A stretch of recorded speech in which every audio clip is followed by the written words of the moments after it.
Welcome to the Sportscast, June 17th, 2019.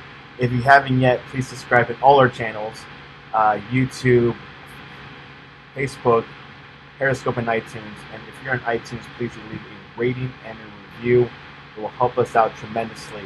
And of course, visit us at thesportscast.net to see the latest news and where our podcasts are at. And all our podcasts are actually on there. The biggest trade this summer happened this past weekend. The New Orleans Pelicans will send a 26-year-old Anthony to Los Angeles in exchange for Lonzo Ball, Brandon Ingram, Josh Hart, and 3 first-round picks. And to join us to talk to us a little bit about that, Mr. Caillou Borden, our NBA expert. Welcome back to the Sportscast. Thank you. I appreciate it. Anthony Davis, the unibrow they call him, the center that requested a trade right around All-Star Weekend, NBA All-Star Weekend, has finally got his wish granted. Caillou, what is your thoughts about this trade? I think it's great for both teams. Obviously, for the Pelicans, they're getting the number 1 pick. It's going to be Zion Williamson. I think having the opportunity to get three first-round picks, getting the Lakers' young core, and Lonzo Ball, Josh Hart, Brandon Ingram, I think it's great for them. You have Jrue Holiday there. You're going to have Zion on Thursday. You're going to have Lonzo starting, Jrue Holiday, Brandon Ingram, Zion, and possibly Julius Randle if you're able to bring it back. I think it's great for their young core. They still have three first-round picks. They have $15+ million in cap. I think it's great for them. And for the Lakers, obviously, it's a huge home run for my team. We get one of the 5 best players in the game. Anthony Davis, I'm going to run down some numbers. He has the 3rd highest playoff efficiency rating, only to Michael Jordan, 27.9. LeBron James, 27.6. Anthony Davis, 27.4. And that's a minimum of 300 games. He's one of 7 players since 2012 and 2013 to average 23 points and 7 rebounds. That list is LeBron James, Kevin Durant, Joel Embiid, DeMarcus Cousins, Russell Westbrook.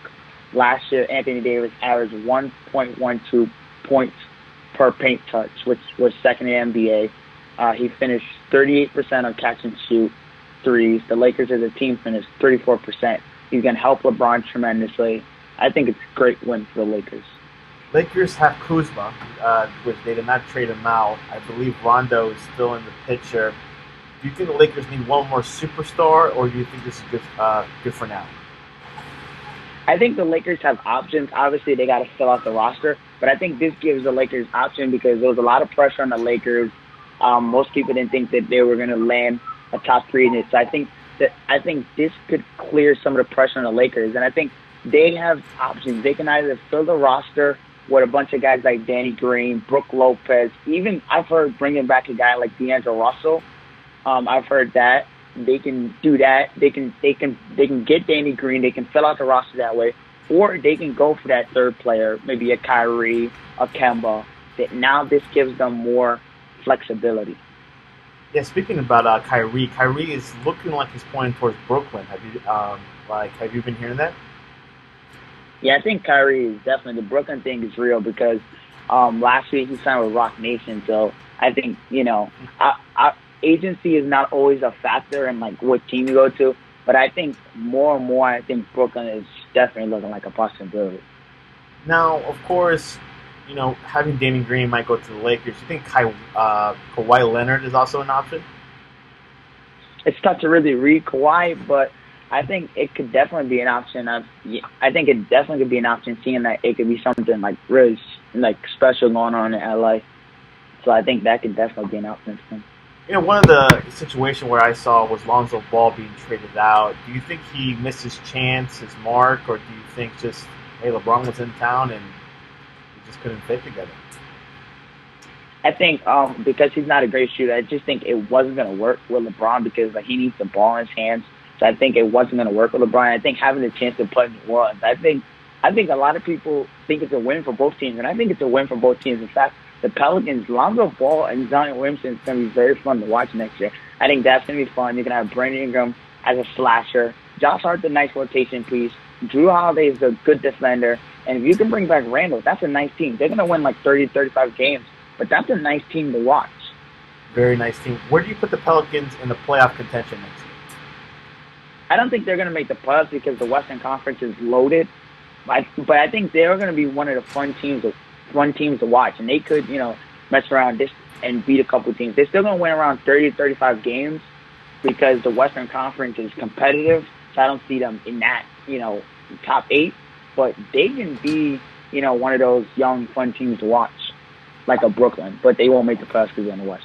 Vegas has the Lakers going to the NBA Finals. Do you think that's possible? I think it's possible, but like we seen last year when we got LeBron, obviously we got to fill out the roster with players that complement those skill sets.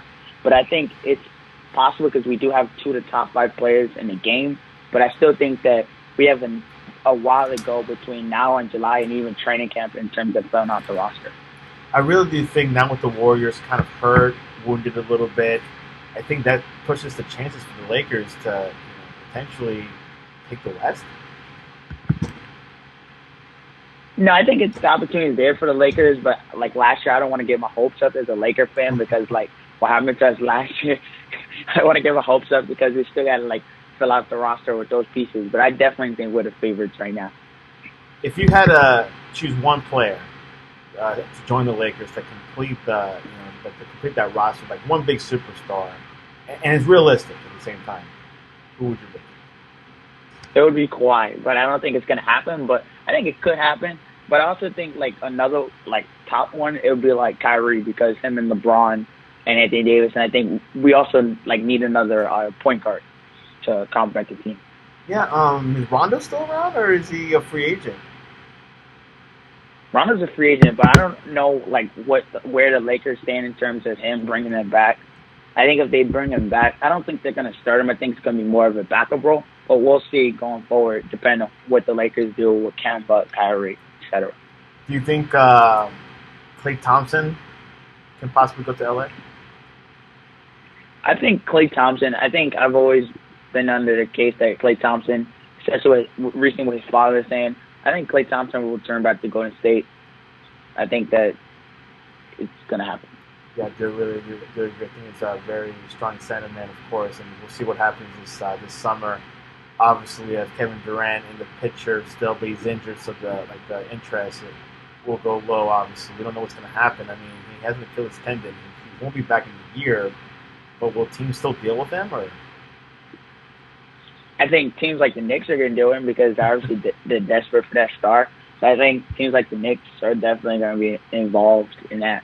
But I think teams like the Knicks, and I think it also helps Golden State keep him actually because Kevin Durant's injured, and is he going to take that player option or obviously explore and take the 4-year with the Knicks, sitting out that first year.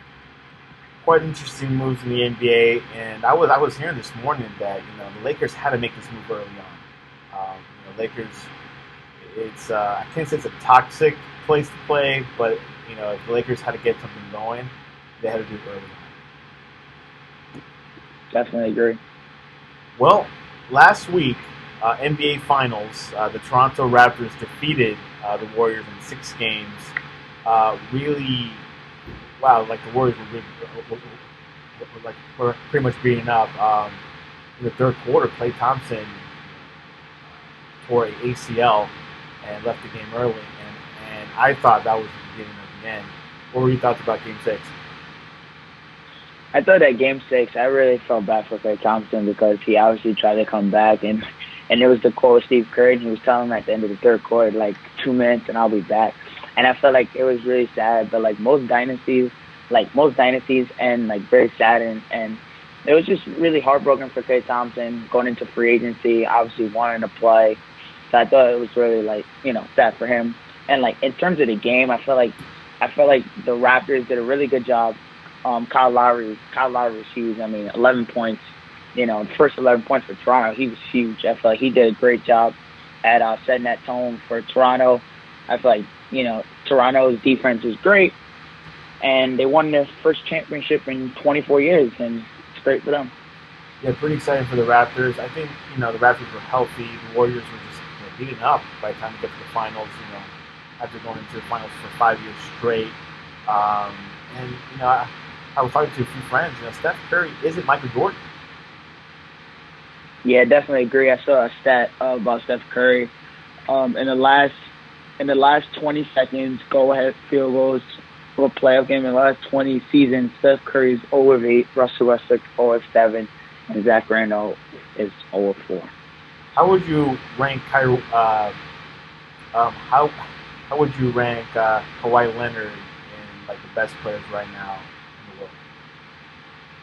I think he's definitely top three. I think definitely top three. He's obviously ended two dynasties. I was running some numbers by on SportsCenter. Two-time final champion, two-time finals MVP, two-time defensive player of the year. I mean, he's putting up some pretty impressive numbers. He's one of three players.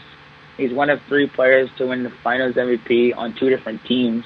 And I thought like that's obviously, and he's ended two dynasties. So to think about that and to think about the load management, a lot of people are making a big deal about the load management. I think that's obviously helped him and for this playoff run. Yeah, obviously, there's always questions about Kawhi Leonard coming back or not. I think he does resign. He'll have a good hefty amount of money to be given to him. But obviously, there's those rumors about going to the Clippers or even the Lakers. But I have a hunch feeling he'll stay. I think he's created something really special in Toronto. And, coming from the East, it's not that difficult to make it to the NBA Finals. Yeah, I also agree with that. I think it's going to be really hard for him to leave. I was watching earlier in Toronto, the parade. It's obviously you have a whole country, behind you. It's going to be tough for him to, like, when he processes everything, it's going to be tough for him to leave considering you have a whole country behind you. The parade is obviously going on. When he processes it and he realizes how special, Toronto is and how, you have a whole state or city behind you, but like in Toronto, you have a whole country behind you. When you process it, you're going to realize, like, this is special. You might want to be a part of it going forward. Yeah, we'll see what happens. Obviously, the team is stacked. For Danny Green, you were just saying that he's also a free agent this summer. He might go to the Lakers. That'd be interesting if he does. I think that'd be a good fit for him. Yeah.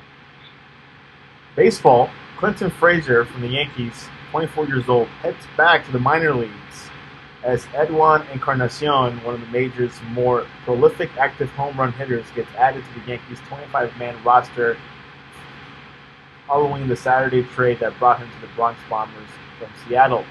What are your thoughts about this trade? I think it's a great trade for the Yankees. Obviously, a lot of Yankees fans I talk to all the time, think it precludes us out of the pitching market. I don't think so. I think that the Yankees still have time between now and the trade deadline to obviously, add that extra starter if the price is right. I think it's a great trade for the Yankees. It gives them more depth, more lineup versatility. I think it's great for the Yankees. I was running by a couple mock lineups with my Yankee fans. You could have a lineup of Aaron Hicks in center, Judge and right when he comes back, Giancarlo, who should be back on Tuesday, Edwin at DH, batting fourth, Luke Voigt, Gary Sanchez, DJ LeMahieu, Didi, and Gleyber Torres, batting ninth. The Yankees hit 20 homers from every spot in the order last year. I think you could see a deep Yankee lineup. You're going to see more days off. I think what this means for Clint Frazier is that the Yankees possibly look for him for a starter, down the line if there's a Max Scherzer out there to go out there for the Yankees, possibly a Zach Wheeler, another starter that the Yankees are looking at from the Mets. I think this really means less time for Brett Gardner. He's going to the Yankees for the last 10 years. I think this converts him to like a fourth outfielder essentially. The Yankees are first place in the American League East, followed by the Tampa Bay Rays, Red Sox, Blue Jays, and Orioles. Is it a two-way race with the Rays? I think I'm not going to rule out Boston because Boston still has J.D. Martinez, Mookie Betts. Their offense still prolific.